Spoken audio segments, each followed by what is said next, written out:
Espírito Santo sobre ele e sobre todo esse ensino. Ave Maria, cheia de graça, o Senhor é convosco. Bendita sois vós entre as mulheres, e bendito é o fruto do vosso ventre, Jesus. Santa Maria, Mãe de Deus, rogai por nós, pecadores, agora e na hora de nossa morte. Amém. Louvado seja o nosso Senhor Jesus Cristo. Para sempre seja louvado. Nós temos um desafio agora, né? Porque falar depois do almoço não é fácil. Não é fácil para vocês, não é fácil para mim, porque é um horário de domingo que todo mundo queria estar em casa agora. É ou não é? Não é só eu. Então aguenta firme aí, olha para o seu parceiro aí, sua esposa, amigo, amiga, eles aguenta firme aí. Eu só vou falar 2 horas.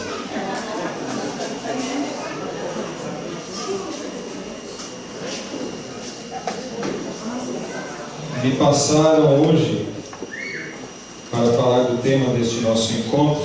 Você que está com a sua palavra, vamos abrir aí no Salmo.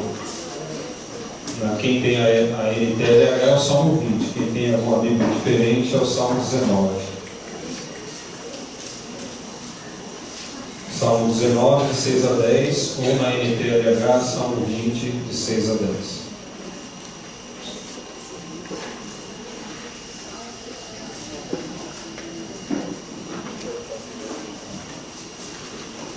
Amém?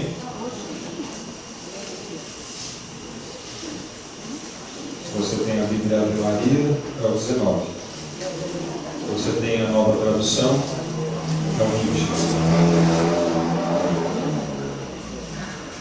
Então vamos acompanhar. Eu estou com a Bíblia Ave Maria, e fica mais claro aqui nessa leitura. Versículos 6 a 10. Possamos nos alegrarmos com a tua vitória e levantar as bandeiras em nome de nosso Deus. Sim, que o Senhor realize todos os teus pedidos.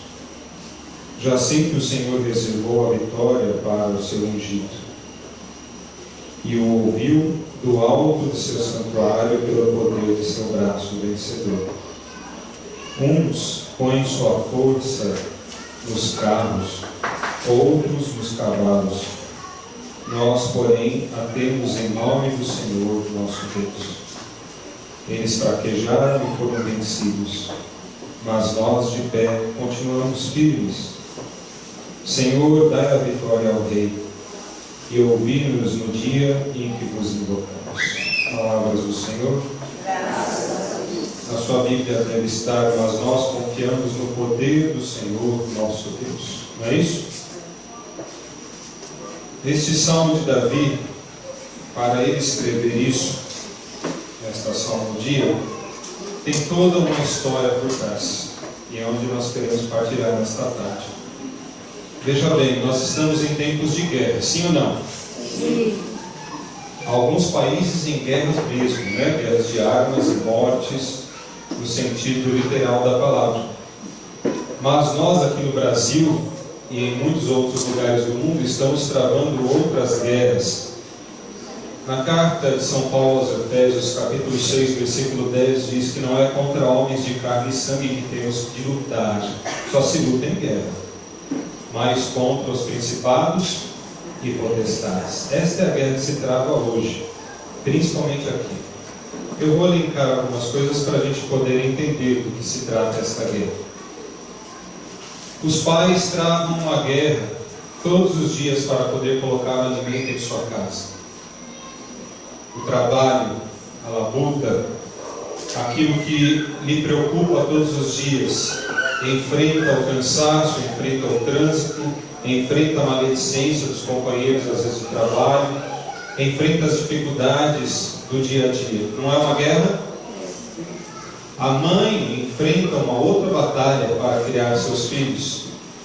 Às vezes a mãe tem que cuidar da casa, dar atenção para o marido, dar atenção para as crianças e ainda trabalhar fora. Nós vimos o testemunho do casal aqui, que Deus pedia ao contrário, mas a maioria hoje no Brasil, as mães trabalham fora para poder pôr renda também dentro de casa e sustentar a família.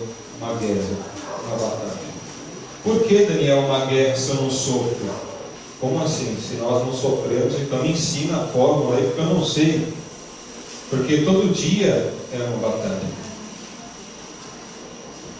Quando nós nos levantamos, forças que nós não vemos agem para que a nossa família se perca, e assim está a humanidade hoje. Se trava uma batalha na família, no sentido de quererem impor um novo conceito de família, falando que hoje nós temos vários modelos de família, mas nós não temos vários modelos de família. Nós temos um só modelo de família. Qual é o modelo de família que nós temos? Jesus, Maria e José. Este é o modelo. Agora, é claro, óbvio que nós temos famílias em situações diferentes. Aí nós temos mães solteiras, recasados, recasadas, né? Casais de segunda união, divorciados e assim por diante. Tem famílias em várias situações. Isso eu concordo. Agora, modelo não. O problema é que se trava uma guerra hoje na política, nas escolas, na formação das pessoas, em que se querem criar um modelo novo de família. E o pior de tudo, gente, estão querendo criar um novo modelo de sociedade de família sem Deus, onde Deus é secundário, onde você pode crer em qualquer coisa de qualquer forma, ou unificar as religiões como estão propondo aí na ONU, e tantas outras batalhas. A comunidade Fidelidade, desde o ano retrasado, entrou na política, né, com o Jorge, que é vereador. O Senhor pediu que nós estivéssemos lá com o carisma. É uma batalha. Vocês não têm ideia a guerra que se é travada contra a ideologia de gênero, por exemplo, que está sendo, estão tentando colocar aí no currículo das escolas. Guerra. É uma guerra espiritual que nós passamos todos os dias. Você, pai e mãe, você, filho e filha, pode não perceber às vezes, mas você está no meio de uma batalha. Quando você liga a TV, se cria uma guerra dentro da sua casa. Porque se você não souber assistir o conteúdo que está lá, você vai dividir a tua família. Ah, Daniel, isso é muito radicalismo, muito pentecostal. Você pode achar o que você quiser. Mas uma coisa é fato. Isso é provado já pelos sociólogos, filósofos, teólogos e os maiores pensadores do Brasil, que a família começou a cair quando se colocou a televisão dentro de casa. Antes as pessoas se reuniam para conversar no alpendre da varanda. Cada um levava uma comida, os vizinhos, a partir do domingo era passar o dia jogando, brincando, conversando, trocando assunto, não era? Quem é dessa época sabe, né? Depois que entrou a televisão, não se reunia mais em roda, conversa com o outro, mas todo mundo voltava com uma telinha. E aí quem manda é a tela.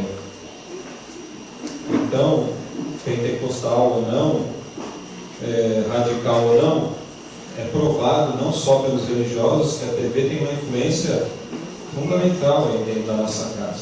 Então você trava uma guerra quando você a liga e assiste ela mal dentro da sua casa. Quando você põe uma novela maldita lá que fala que tudo é permitido, que tudo convém, que tudo é certo. Parou para pensar nisso já? Se trava uma guerra. Travamos uma guerra também contra a economia, não travamos? Quem aqui está sobrando dinheiro no banco, levanta a mão. Oh, aleluia! Ai. Ninguém, não sobra. Pelo contrário, fica no vermelho, não fica? Quando você consegue fechar o mês no azul, você dá glória a Deus, não dá? É um milagre quase, né? A gente comemora, porque todo mês as contas continuam chegando. O salário não aumenta, pelo contrário, querem tirar R$10 dele, né? Mas as contas continuam. Então se trata de uma batalha na economia. E é uma batalha tão ferrenha dentro do ser humano, que dos anos que eu trabalho na igreja como missionário, quantas famílias que eu vi sendo divididas por causa da falta de dinheiro, do descontrole financeiro dentro de casa.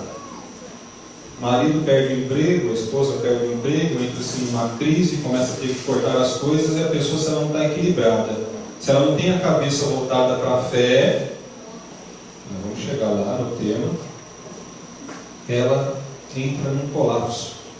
num caos. E aí a gente vê histórias absurdas de pais que se jogam do viaduto, homens que se jogam do prédio, homens que pulam na pilha do trem, mães que tomam pílulas para morrer, e assim por diante, por causa da crise financeira. Uma guerra que se trava. Se nós não tivermos um controle do consumo, a gente entra num caos novamente. Não é verdade? Você viu o casal partilhando aqui? Eu gostei do testemunho deles, porque nós que vivemos na igreja, que temos esse chamado de missionários, temos que aprender a se desprender de algumas coisas. E quem não gostaria de ter um Corolla, não é? Quem não gostaria de ter um carro melhor, uma casa melhor? Mas nem sempre é possível. Agora, se nós não sabemos lutar esta guerra, a gente perde para a sociedade do consumo, a sociedade que impõe: você tem que ter, você tem que ter, você tem que ter o último celular, você tem que ter a melhor televisão, você tem que ter o melhor carro, você tem que ter a melhor roupa, você tem que ter a melhor marca. É uma guerra. Que guerra, Daniel? Psicológica. É a pior delas. Só se vence uma guerra com 3 conteúdos. Primeiro, coragem. Se você não tiver coragem, você não vai para a batalha. E normalmente os covardes morrem. Mesmo que eles se escondam durante a batalha, quando o seu exército é subjugado, ele acaba morrendo. É uma verdade. Ele se torna escravo. Segundo ponto para vencer uma guerra: estratégia. Uma pessoa que não tem estratégia não sabe o que fazer, não sabe como lutar, morre, porque vai tentar ir de peito aberto lá. E estratégia é você estudar o inimigo, conhecer o que você tem que lutar, qual a melhor arma, qual alcançar. Certo? Terceiro ponto para vencer uma guerra: ter alguém superior a você. Se você sozinho inventar uma batalha, você se perde. Você já viu a hierarquia do exército, como é que é? Vai desde o soldado lá, o cabo, até onde? O grande general é o presidente de alguns países. Não é assim? Que se o grande não der a ordem, atira, nada é feito na cadeia para baixo. Então, quais são as 3 coisas? Repitam comigo: coragem, estratégia, obediência. Alguém mais alto que você. Davi aprendeu isso da melhor maneira possível, mas sofreu muito também por conta dessa escolha. Eu quero contar rapidamente por que ele disse esse Salmo 20, do 19. Se nós voltarmos lá no livro de Samuel, eu não vou ler o resto do livro, que é muito grande a história, mas no livro de Samuel, depois do livro dos reis, depois do livro de crônicas, você tem toda a história de Davi. Você lê em casa, você vai ver que é magnífico. Mas para você ter uma ideia, Davi, filho de Jessé, era o 8º filho, mais novo, jovenzinho, entre 15 e 17 anos, pastor. Os irmãos mais velhos dele já estavam servindo o rei Saul na guerra, e Davi, enquanto isso, servia em Jerusalém, nos arredores de Jerusalém, como pastor das ovelhas de seu pai Jessé. Samuel, o profeta, ungido de Deus, destituiu o rei Saul da bênção que ele tinha de Deus, porque Saul pecou. E aí Deus disse a Samuel: vou lhe enviar para reconhecer um novo ungido de Deus, que iria ser Davi. E Samuel foi até a cidade onde estava Jessé e começou ali a procurar entre os irmãos, filhos de Jessé, qual era o ungido do Senhor. Por fim, Jessé apresentou 7 filhos para Samuel, e Samuel falou: não é nenhum desses. Tem mais algum? E aí Jessé falou: olha, tem meu filho que está lá no campo, mas ele é um jovenzinho, um garoto. Traga-me, tem que estar todos na minha presença. E pois era Davi, o mais novo, que recebeu ali o Espírito Santo de Deus, e ali se tornou o novo ungido do Senhor, do qual se tornaria rei lá na frente. Nós vamos chegar. O que aconteceu? Nesta época se travou uma batalha entre os israelitas, o povo de Israel, contra os filisteus, 2 povos que saíram ali do Egito. Neste salmo está escrito assim: eles põem a sua confiança em carros e cavalos. Por quê? Naquela época o exército que tinha cavalos normalmente vencia a guerra. Vencia porque o cavalo não só servia para combater, como também para levar os soldados para a batalha, para carregar as provisões, os mantimentos, os medicamentos, comida e tudo mais. Então o rei que tinha mais carroças e cavalos, carros e cavalos, na tradução da palavra, vencia a batalha. Eu pergunto para vocês, quem tinha mais carros e cavalos? Os filisteus, que era o povo de outro rei, que vinha de Manassés, ou de Davi, que eram os israelitas? Qual que vocês acham que tinham mais? Os filisteus, porque o povo de Israel era pobre, não tinha nada. Davi sabia que o seu povo iria perder a guerra por causa disso. Mas Davi era ungido de Deus. Eu pergunto para você, você é ungido de Deus, sim ou não? Sim. Foi batizado? Sim. Crê no Senhor? Sim. Olha a resposta de Davi. Os caras iam combater lá, os dois exércitos. E aí o rei Saul disse assim: nós vamos perder esta guerra, porque eles têm um grande gigante. Qual o nome dele? Golias. E os filisteus apresentaram Golias, saiu do meio do povo e disse que era um homem gigantesco, que tinha quase 4 metros de altura, banhado de ouro, com uma couraça toda, aquele capacete, só o capacete dele pesava não sei quanto de quilos de ouro. Era um homem assim gigantesco, diz a palavra. Se você vê nas figuras, eu não sei se a Thalita conseguiu preparar alguma coisa aí, mas assim, normalmente mostra-se o Davi menininho e o Golias um gigante. Era um lutador. Quem assistiu o filme de Troia? Assistiram? Quem assistiu Troia? Viu lá aquele que luta contra o homem lá, esqueci o nome dele, o Brad Pitt, né? Um gigantão. Imagina o dobro daquele homem lá, né? Gigante.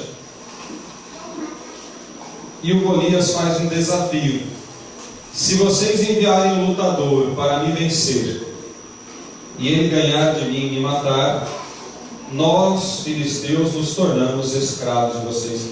Porque tal era a potência militar dos filisteus que eles não queriam nem guerrear, eles queriam colocar ele uma brincadeira de prova para vencer a guerra. Entenderam? Era um desaforo contra os israelitas.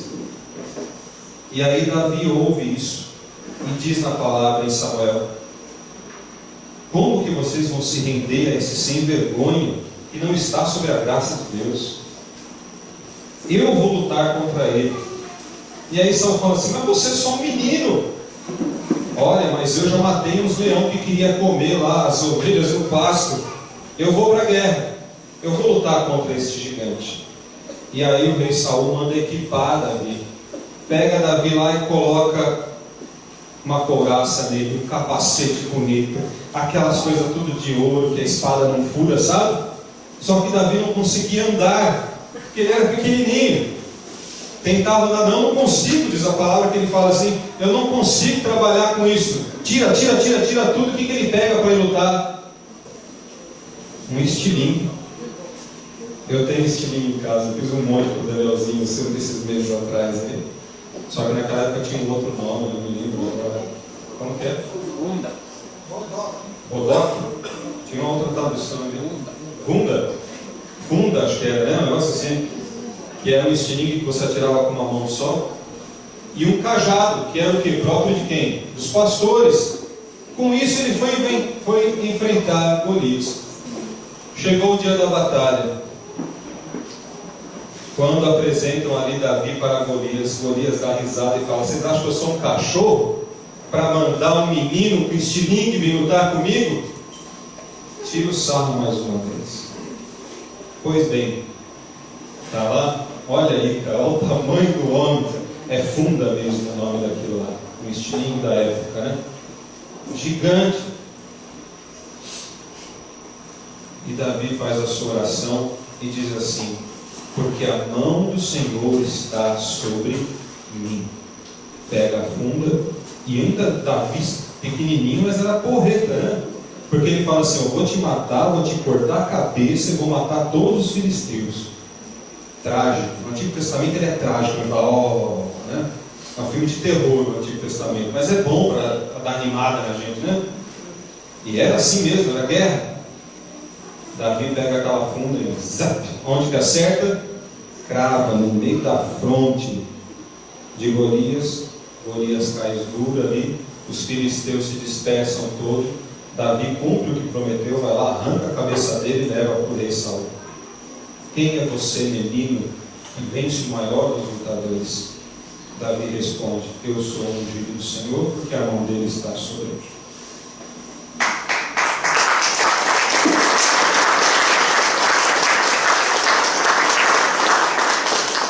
E aí nós chegamos nesse salmo,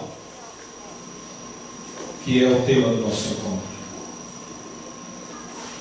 Eles perderam a batalha porque eles confiavam em seus carros e em seus cavalos. Você entendeu por que Davi escreveu?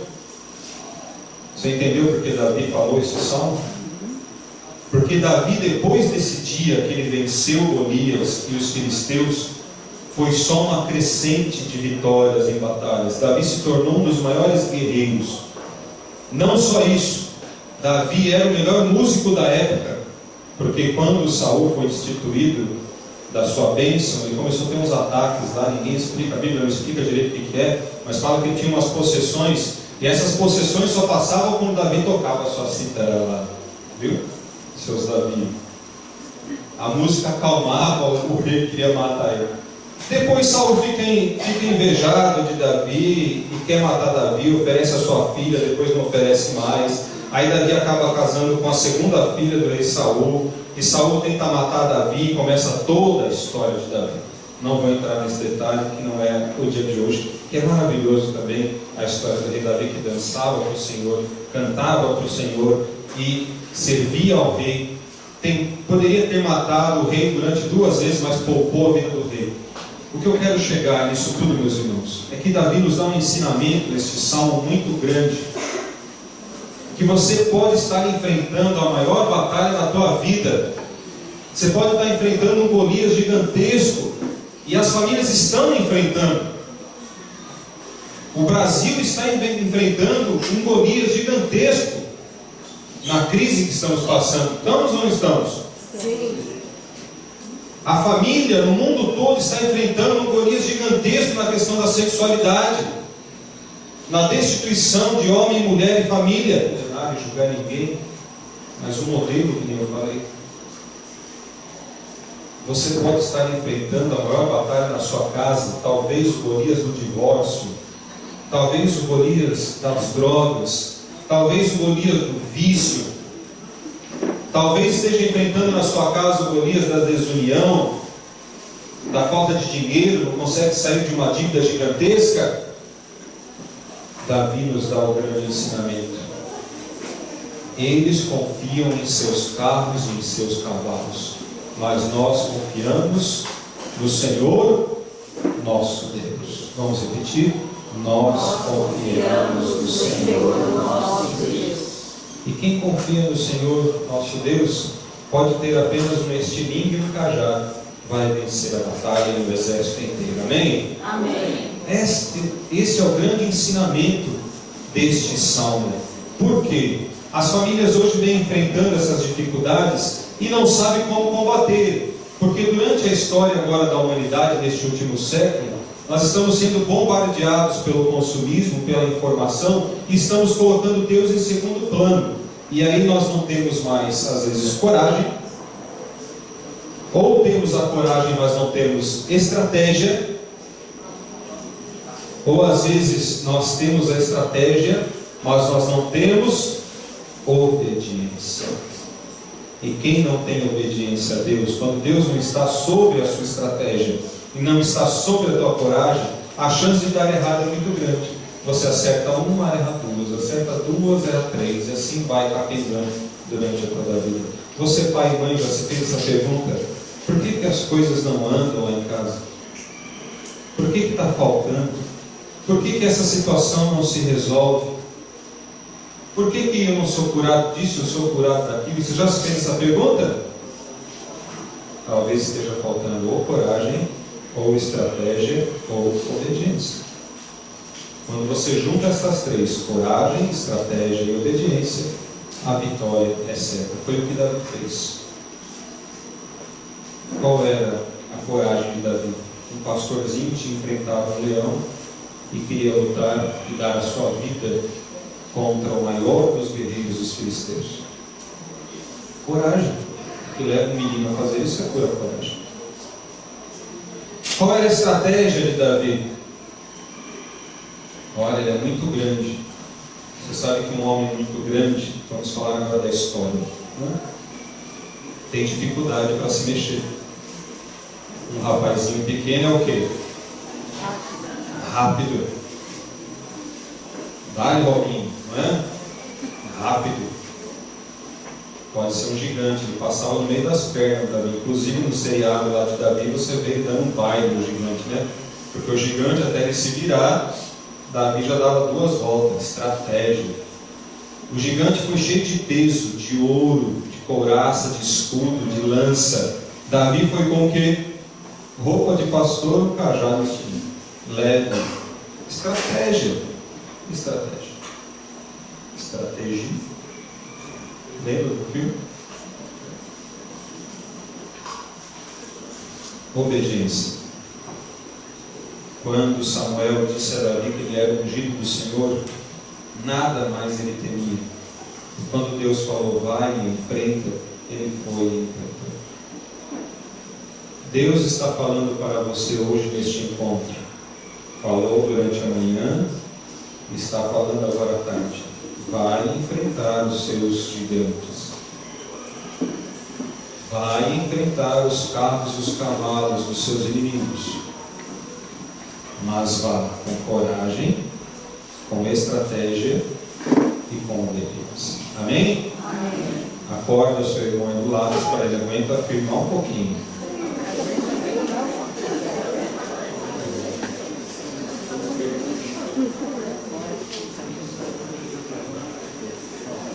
Onde temos colocado a nossa fé e a nossa confiança? Este salmo diz assim para nós: mas nós confiamos no Senhor nosso Deus. Às vezes nós como famílias queremos resolver as nossas coisas por conta própria.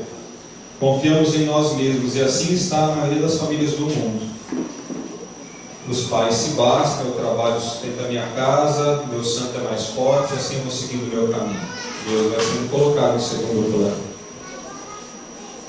Às vezes nós nos conformamos com as coisas do mundo e queremos colocar o mundo dentro de casa para poder vencer. E aí a gente está sujeito, como eu disse, ao consumismo. A gente acaba cedendo aos filhos que pedem, não é? Eu já falei para vocês, torna a dizer, todo dia eu chego em casa, todo santo dia, o meu filho vem, pai, o que você trouxe? Todo dia. Às vezes eu levo um chocolate, às vezes eu levo uma bala, às vezes eu trago uma coisa que eu comprei. Mas há um tempo já que eu não trago nada para ele. E aí ele pergunta, pai, o que você trouxe? E a insistência é tamanho do pequeno Danielzinho, Davizinho, que ele fala assim para mim, você está me enganando, o que você tem nessa bolsa aí? Eu não trouxe nada, papai trouxe um beijo, trouxe um abraço.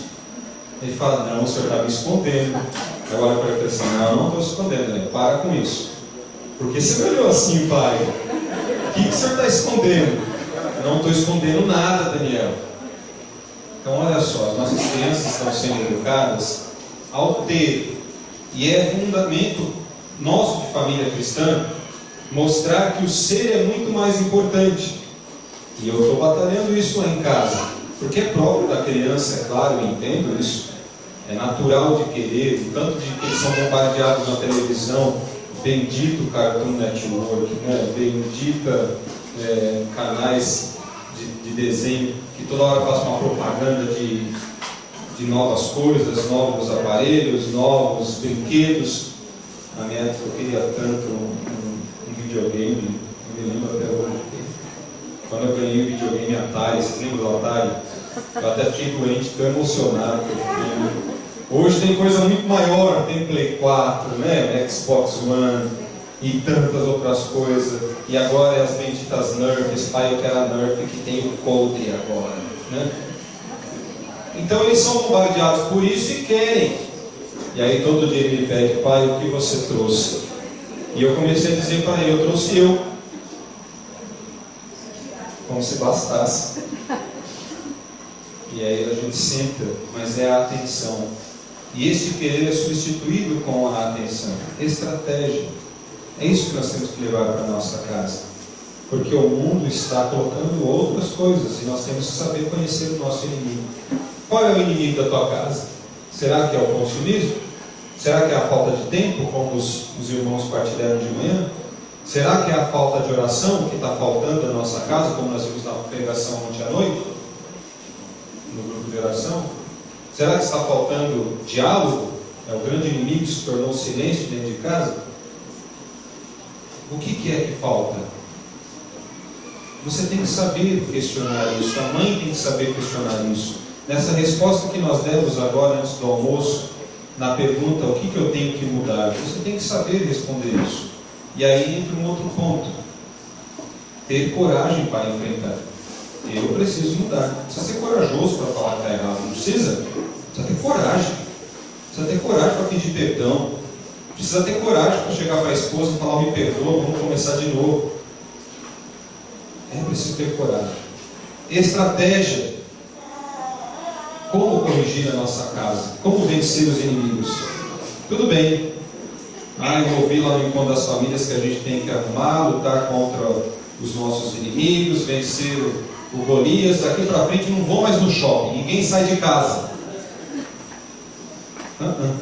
Estratégia errada. Daqui para frente não vai mais assistir televisão. Trava tudo, desliga, puxa, corta o fio. Está errado. Não é assim que funciona. Estratégia. Qual é a estratégia? Troca. Substituição. A gente vence o mal com o quê? Com o bem. Tira um pouco a TV um dia. Atenção. Troca o mal pelo bem. 2 dias. 3 dias. Olha, você vai assistir só de tal e tal horário. Assistir junto. Estratégia. É assim que a gente vai vencer os inimigos. Amém? Amém. Marido não vai em casa. Já ouviram essa história? Marido não vai na igreja. Já ouviram essa também? Marido não quer participar da célula. Estratégia, mulher. Leva um bolo de chocolate. Fala com a Patrícia, ela ensina aí a cozinha de mão cheia, moleira, não é? O marido dela deve estar feliz, né? Você gosta de doce, irmão? Gosta? Misericórdia, está bem casado. Meu amor, eu fiz um bolinho com café para você. Né? 1 dia, 2 dias, 1 ano. Vamos na célula. O cara não vai dizer não. Entendeu? Estratégia. Essa mulher só grita, só briga, só amaldiçoa. O que acontece? Estratégia errada. Perdeu a guerra, perdeu a batalha. Entendeu? Mulher não quer mais nada com o marido, nem olhar para a cara dele mais. Isso é uma grande reclamação que a gente ouve nos atendimentos, nas orações. Qual é a estratégia do marido? Uma flor, um perfume, um passeio, um jantar. Bastante. Vamos aumentar essa lista aí, vai. Uma roupa. Aí você dá aquela indireta, uma lingerie. Que mais? Uma aliança. Ó. Eu tinha uma de 1 milímetro agora que eu ganhei ela. Eu vou te contar a história dessa aliança. Há uns meses atrás, a Angélica foi fazer uma cirurgia. E eu fui com ela no hospital fazer a cirurgia. Eu já perdi 3 alianças. Na minha lua de mel eu perdi a primeira do casamento no mar. Depois eu perdi outra na pia e depois eu perdi outra na água de novo. Né? Então eu falei, não vou comprar mais de ouro não, vou comprar uma bijuteria mesmo. E aí nesse dia que ela fez a cirurgia, ela teve que entrar no centro cirúrgico, não podia ficar com nenhum metal. Ela me entregou a aliança. Eu perdi a aliança. Como se não bastasse perder as minhas, perdi a dela, que era original. Já era original ainda? Era original. Misericórdia, você imagina, não é o sermão da montanha. Mateus 5. Segunda montanha.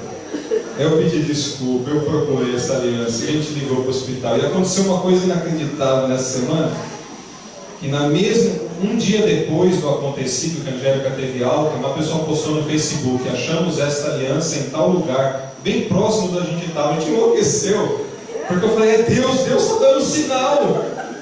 Acharam a aliança, isso vai ser um testemunho gigantesco. Mas não era a aliança da Angélica, meu Deus do céu. Mas era muito parecida a aliança, né? Não tinha nome, nada, a gente não tinha gravado. Mas... Pois bem, eu fui tocado no coração que eu tinha que dar uma aliança nova para a Angélica. E ele foi lá e comprou essa aliança aqui bonitona, olha só, não perde a cor, não estraga, não faz nada, nem sai do dedo mais, viu? Olha que benção. Tá aí a história da aliança. Então, estratégia para evitar a guerra dentro de casa. Peça perdão, errei. Você vai ouvir durante uns anos ainda, mas resolve, né? É assim que funciona. Eu posso contar uma piadinha? Pode? Você entender que vida de casal é assim, né?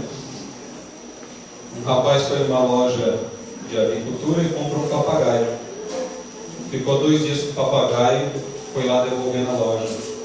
E falou assim, olha, eu vim devolver esse papagaio. Aí o dono da loja falou assim, mas por que devolver? Ele falou, porque é fêmea. Mas como assim? Como é que você sabe que é fêmea? Ah, porque em vez de ele aprender o que eu falo para ele, ele quer discutir comigo.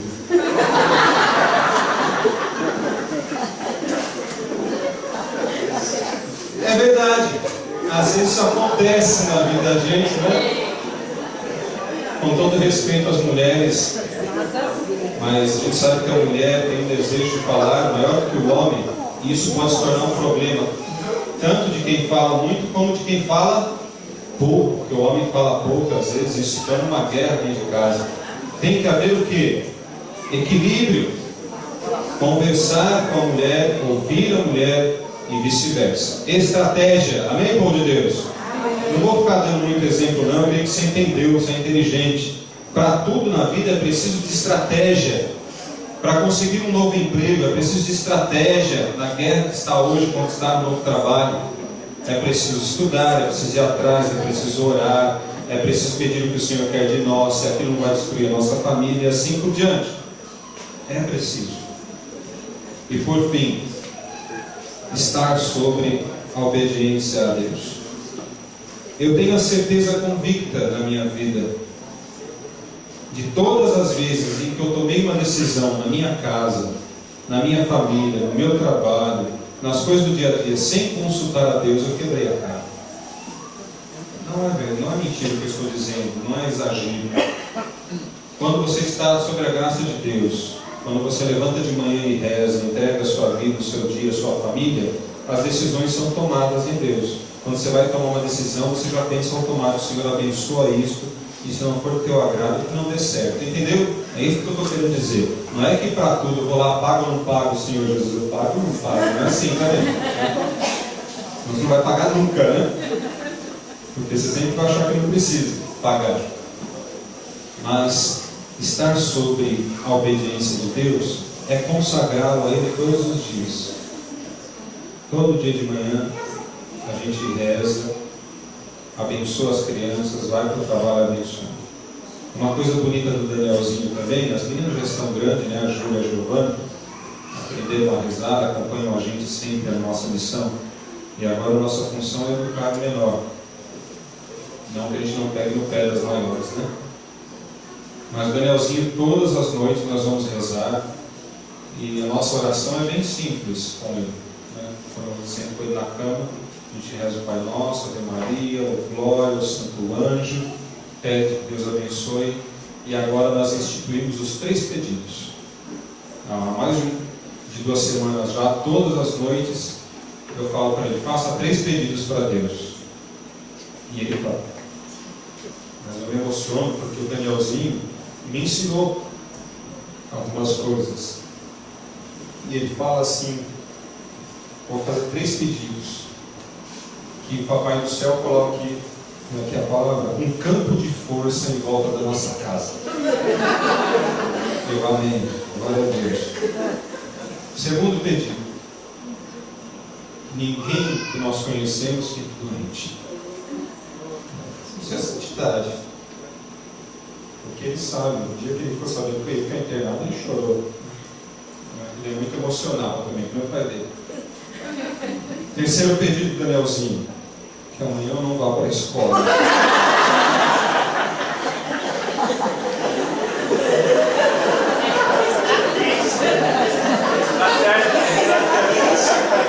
Entendeu? Você entendeu? Estratégia. E o que aconteceu no outro dia? Coração mole do pai, né? Aquela chuva lascada em casa. Eu falei para o Angélica que vai ficar hoje. Deu certo. Aí não precisa nem perguntar o porquê, né? Mas eu já estava preparado para a resposta. Eu já falasse por quê, porque Deus pediu. Ó. Estratégia, inteligência. A palavra diz que os filhos deste mundo são mais espertos do que os filhos de Deus. Que os filhos de Deus têm que ter uma certa malícia. A palavra malícia da Bíblia não é uma palavra mal. Ela significa estratégia. Saber pensar à frente. Se eu fizer isso ou permitir isso, pode acontecer isso. Se eu não fizer isso e não permitir isso, pode acontecer isso. Estratégia e inteligência. Amém? Amém. É isso que o Senhor vem nos ensinar. Então, quando Davi diz assim: uns põem sua força nos carros e outros nos cavalos, ele está dizendo de pessoas que põem a sua confiança nos homens, só na sua própria força, só na sua qualidade de inteligência. E nós temos muitos homens inteligentes, sábios e ricos que não têm Deus no coração e estão acabando com a humanidade. É isso que você vê às vezes nos grandes estrategistas dos países que estão em guerra. É isso que você vê nos ricos que dominam a humanidade, escravizam os demais. Por quê? Porque tem coragem, tem estratégia, mas não tem obediência a Deus, não estão debaixo de ordem nenhuma. E uma sociedade sem estar debaixo da ordem de Deus é um caos. Uma sociedade sem estar debaixo das bênçãos de Deus, sem ser cristã, está ordenada a falir, a acabar. A sua família, se tiver coragem, tiver estratégia, mas não tiver sobre a obediência de Deus, está fadada a sofrer penas terríveis. Então você tem que ter coragem, estratégia e obediência a Deus. Amém? Amém. Peça para o Senhor o que você tem que fazer para mudar, para melhorar o seu relacionamento, para mudar. Olha, de uns anos para cá eu venho rezando diferente. Durante muito tempo eu pedi para Deus mudar as pessoas. Rezava errado. Muito tempo. Olha, durante muito tempo da minha caminhada eu rezava para Deus: muda o coração do fulano, muda o coração do ciclano, muda do jeito do ser do que lá. Não. Eu aprendi que nós temos que rezar: Senhor, muda o meu coração, aperfeiçoa o meu ser, abençoa a minha vida para que o meu testemunho mude o meu irmão. Porque eu não consigo mudar ninguém. Você não consegue mudar seu esposo, mulher.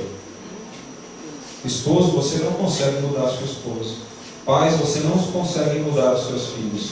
Vocês têm que ser testemunhas um para o outro e eles se mudarão automaticamente. Amém? Confiemos em nosso Senhor, não em carros nem cavalos, não no poder deste mundo, mas o poder que está no alto. Quando nós confiamos em Deus, as coisas acontecem de uma forma tão fluente na nossa vida, que você vai colhendo depois as vitórias sem perceber. Deus prepara tudo de um jeito magnífico.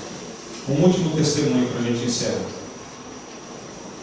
Eu falei para o pessoal da comunidade esta semana: eu não gosto de ficar doente, eu tenho raiva de ficar doente. Isso é meu. Eu não suporto ficar parado, eu não gosto de ficar em hospital, não gosto de ficar parado nem em casa, nem no meu tempo de descanso. Às vezes eu descanso, quando precisa mesmo. E no sábado, depois da festa, saí daqui passando mal tudo, passei domingo, a noite toda, não dormi. E domingo, dia dos pais, muito ruim, já falou: vamos para o hospital. Eu falei assim: não vou para o hospital. Agora, se eu for para o hospital, eu já sabia que eu estava tão ruim que eu tinha certeza que o médico ia fazer alguma coisa a mais no hospital. E eu não concordava com aquilo, eu estava me martirizando de raiva. Por que eu tinha que ter ficado doente justamente no dia dos pais? é meu. Eu não estava com raiva de Deus, não. Eu estava com raiva da maldita infecção. E ali, tomamos remédios e rezamos para passar. Pois bem, passou o domingo, segunda-feira de manhã eu fui no médico da empresa, ele me colocou no soro, falou que a garganta estava um pouco irritada, tal, deu os remedinhos lá, eu aguentei firme durante todo o dia, não fui para o hospital. Mas chegou segunda-feira à noite, eu estava pior do que os outros dias. Eu falei, não dá mais. Aí nessa noite, de segunda para terça-feira, minhas costas começaram a queimar. Eu falei, opa, o negócio é sério. Né? Doei mesmo assim, de uma forma que eu nunca tinha sentido. E aí na terça de manhã eu fui para o hospital de Uber, eu já fui trabalhar, as crianças foram para a escola, eu fui de Uber para o hospital, e eu falei, como Deus nos coloca assim na missão, e quando você é missionário de Deus, quando você é de Deus, você é cobrado a todos os momentos. Um senhorzinho que me atendeu no Uber, muito caridoso assim, puxando conversa, eu não queria falar. E ele contando a vida dele, das dificuldades dele, eu falei, oh Jesus, não é a hora. Eu não queria aconselhar ninguém naquele momento, eu queria ser aconselhado.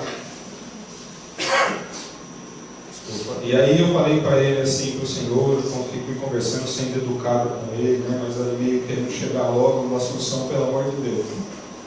Chegamos no hospital, fiz os exames tudo, mas falou, vou te internar, você está com bactéria no cérebro. O normal é 0,3, a minha estava 10, né? 600 vezes ao ano.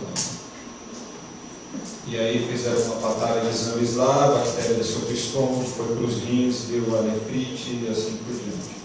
E aí ele falou, vou te internar. Eu falei, meu Deus do céu, eu não gosto disso, né? Para mim foi uma batalha. Mas na hora, sem brincadeira, na hora que eu estava lá esperando, que eu falei para a Angélica, para minha mãe, que ele foi internado, me veio, assim, sabe, na cabeça, algum propósito tem. Tá bom. Na terça-feira fiquei lá no hospital, comecei já a entrar no antibiótico, deu umas 3:30 da tarde, entrou uma família no mesmo quarto que eu estava. Uma mulher e um rapazinho de 15 anos, bem franzino, que estava com pneumonia bem forte. E eu comecei a prestar atenção naquela família ali e tal. Na quarta-feira de manhã o médico passou, falou que não ia me dar alta ainda porque não tinha descoberto em quais lugares a bactéria estava. Falei, tá bom, mais um dia aqui, né? Ainda tem que eu rezar mais. Mas quem disse que você consegue rezar no hospital, né?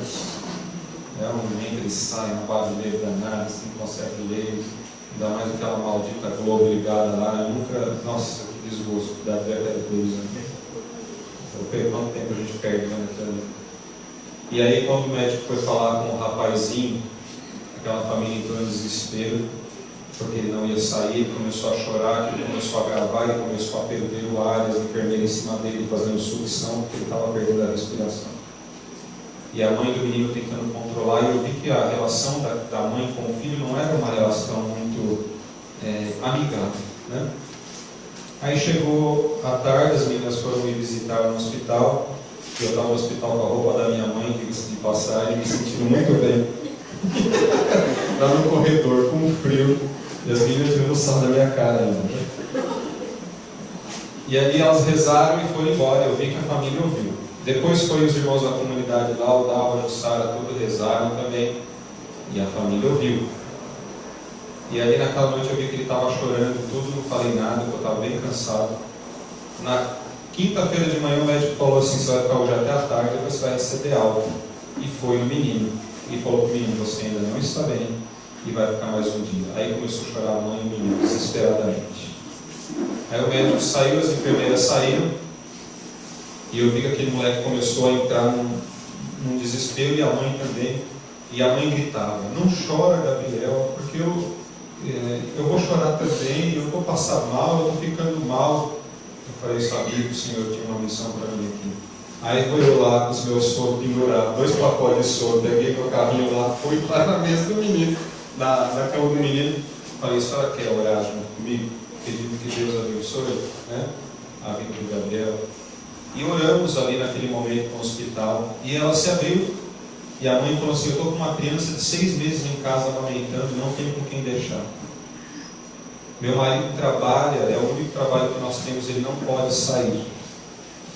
E aí eu comecei a dar orientação para ela, falei assim, mas não tem ninguém que possa, um amigo maior de idade, que possa vir ficar com ele. A senhora vai até em casa, até eu já ia me colocar à disposição, né? Falar assim, eu fico com ele aqui até de noite, para a senhora ir lá ver a criança, porque eu realmente me comovi, eu tenho muita pena de criança, de bebês. Então. E falei, liga agora para alguém da sua família, pede para ficar aqui. E a senhora vai descansar, amamentar, depois à noite a senhora vem passar com ele. Eu estou muito cansada, meu filho, eu não aguento mais, eu preciso ir para casa, então faça isso. Ela ligou, e na hora que ela ligou, a pessoa que está do outro lado, questionando por que ela não tinha feito tal e tal e tal coisa, brigando com ela. Eu pus a mão assim no ombro dela e falei, calma, vê se seu marido pode vir ficar. E aí o marido dela falou assim, mas eu entro às 2 horas do trabalho. Eu falei assim, olha, se ele vier como acompanhante, médico, libera, né, dá atestado para ele. Ah, dá. Eu pensei que não dava. Não, senhora, dá atestado para ele. Aí o marido veio ficar com ele até a noite para a mulher descansar em casa. Ela agradeceu, o marido veio. Aí, enquanto o menino ia tomar banho, o marido veio pedir aconselhamento.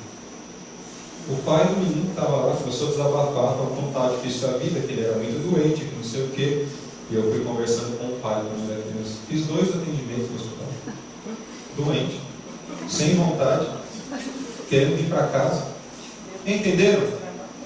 Estratégia. Deus tem estratégias para nós. Deus cuida da gente. Deus cuidou daquela família, cuidou de mim. Descobriu a tempo essa bendita bactéria aqui, né? Então vejam só como Deus cuida de nós. Se você confiar a tua vida, a tua família nas mãos de Deus, Ele vai fazer coisas impressionantes na sua vida. Amém? Louvado seja o nosso Senhor Jesus Cristo. Vamos fazer uma breve oração, pedindo que o Senhor derrame sobre nós a coragem, a estratégia e a obediência. Feche seus olhos. Peça ao Espírito Santo de Deus possa agora orientar a você naquilo que precisa ser mudado na tua casa. Eu sei, pai e mãe, que você daria vida pelos seus filhos. E eu sei que muitas vezes nós perdemos algumas batalhas. Perdemos a batalha às vezes para as coisas, para as pessoas. Vamos nas dificuldades na vida, no relacionamento. Eu sei, filhos e filhas, que às vezes nós temos certas divergências com nossos pais. Não concordamos, nos decepcionamos, mas se houver a coragem, o perdão, uma estratégia de mudança, se Deus está no meio, tudo é possível para a reconciliação. Não vale a pena a rebeldia, filhos. Não vale a pena a desobediência. Não vale a pena o silêncio, a desunião. Papai e mamãe, peça agora que o Espírito Santo dê a você coragem para continuar, vencer a vida, passar sobre as pedras, seguir o caminho. Faça um propósito com Deus agora, dizendo a Ele, Senhor, dá-me coragem todo dia para enfrentar os Golias, para enfrentar os exércitos, as guerras que eu tenho que travar, seja no trabalho, no financeiro, na doença, no relacionamento. Peça ao Espírito Santo de Deus que dê a você a estratégia correta, como mudar. O que você tem que fazer para não se enganar e não enganar as pessoas da sua casa, no seu relacionamento com os filhos. Que estratégia você tem que usar para tirá-los da TV, para tirá-los às vezes de coisas que você não gosta, de comportamentos. Que estratégia que o Senhor tem que dar para cuidar da saúde de nossos filhos, de nossa família. Dá-nos a estratégia, Senhor. O meio correto, a forma certa. E por fim, reza ao Senhor comigo, pedindo a obediência. Senhor, que eu não saia um dia da minha casa sem consagrar a minha vida a Ti e a Sua mãe, a mim. Senhor, que a nossa vida de família, nosso relacionamento, todos os atos, sejam sempre abençoados por Ti. Que nós não façamos nada sem ter a Tua bênção e aprovação. E, Senhor, se errarmos, nos corrija, nos exorte, nos coloque novamente no caminho. Amém.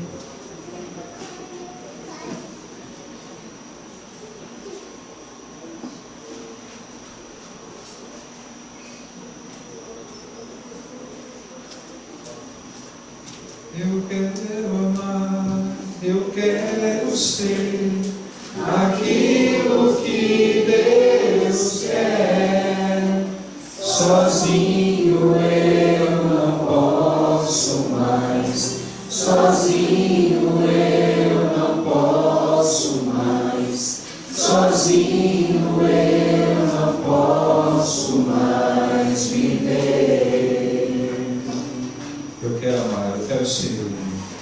Eu quero amar, eu quero ser aquilo que Deus quer. Sozinho eu não posso mais, sozinho eu não posso mais, sozinho eu não posso mais viver. Amém. Louvado seja Deus. Pode ser que você só tenha um estilingue e um cajado na sua casa. Você vai vencer o Golias. Amém? Amém. Olha para o seu irmão, para a sua irmã aí, esposo, esposa, e diga a ele assim: vamos em frente que a batalha é vencida.